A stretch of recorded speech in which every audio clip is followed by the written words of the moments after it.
When Typhoon Matmo swept into southern China, it did not arrive quietly. It came as a reminder of nature's immense force, bringing fierce winds, relentless rain, and widespread disruption to communities across the region. What followed was a large-scale emergency that tested preparedness, resilience, and the quiet courage of everyday people.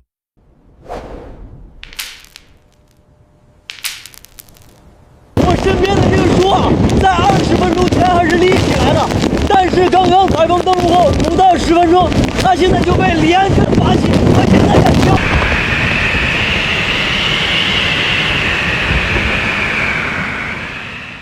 The storm made landfall on October 5, 2025, along the eastern coast of Xuwen County in Guangdong Province.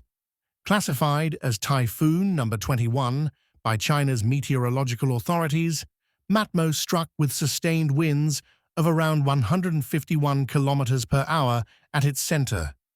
These winds were strong enough to uproot trees, rip roofs from buildings, and snap power lines. Even stronger gusts surged through coastal towns, turning streets into dangerous corridors of flying debris.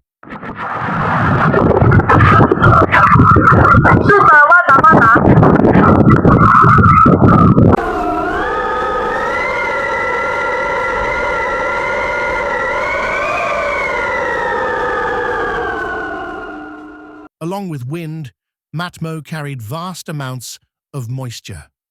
Torrential rain spread rapidly across Guangdong and neighboring regions, overwhelming drainage systems and flooding both urban streets and rural villages.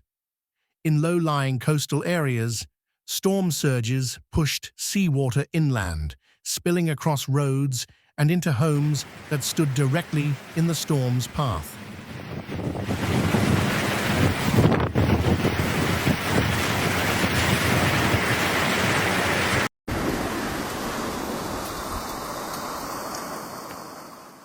The timing of the typhoon intensified its impact.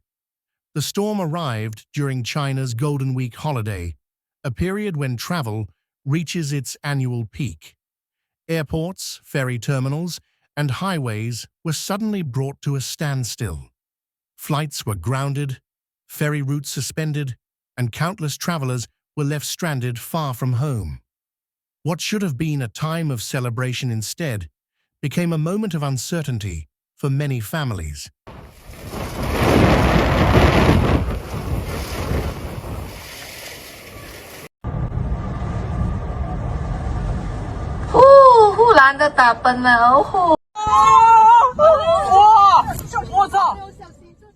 As Matmo moved inland across the Leju Peninsula, its rain bands extended toward Hainan Island and surrounding coastal zones.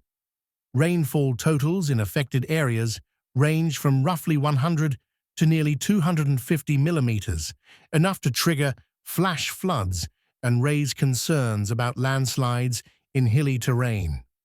Roads disappeared beneath water, and access to some villages was temporarily cut off. The scale of the evacuation reflected the seriousness of the threat.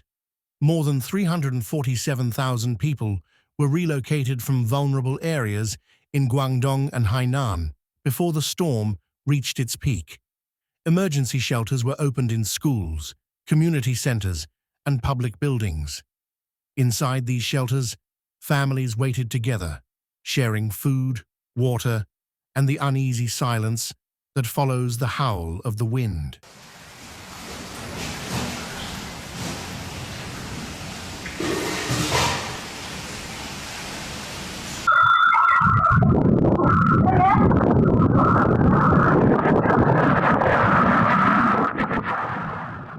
Behind the statistics were deeply human moments.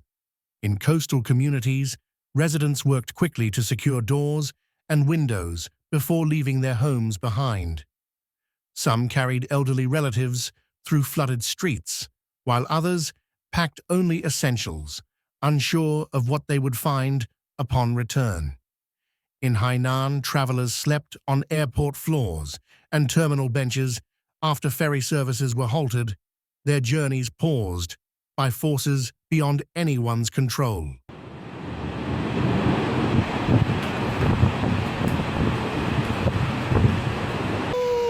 好厉害啊！喜欢啊！哦，刚刚拍到。 Those who remained behind in certain coastal villages faced rising water and powerful winds through the night. Some retreated to upper floors as seawater surged through streets below. Local media later described residents listening to rooftops creak and walls tremble, counting hours until the storm passed. Infrastructure across the region suffered significant strain. More than 100 flights in and out of Hainan were cancelled or delayed. Ferry crossings between the island and the mainland were suspended, leaving long lines of vehicles and passengers waiting at ports. Power outages affected pockets of both Guangdong and Hainan as fallen trees damaged electrical lines. Repair crews worked continuously to restore service once conditions allowed.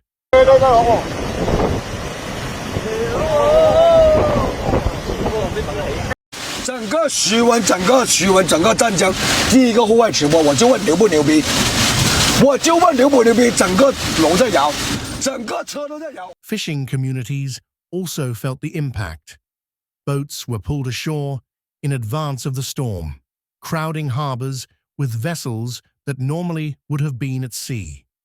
While this precaution helped prevent loss of life, it underscored how livelihoods were temporarily frozen by the typhoon's arrival. Emergency response teams mobilized quickly. Firefighters, police officers, and medical units were deployed across affected areas to assist residents, clear debris, and respond to emergencies. Meteorological services issued regular updates, allowing local governments to make swift decisions about closures and evacuations. Officials emphasized that early action played a critical role in reducing casualties.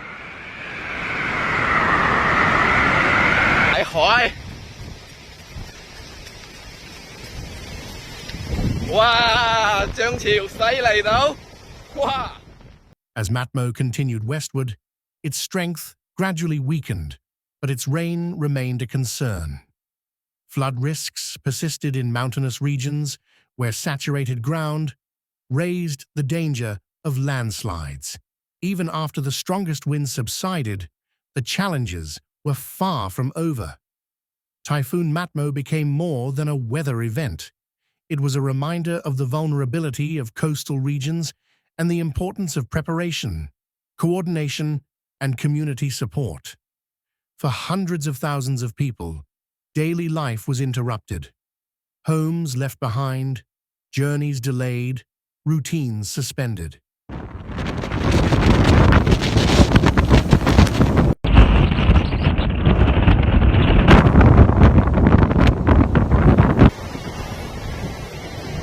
Wow!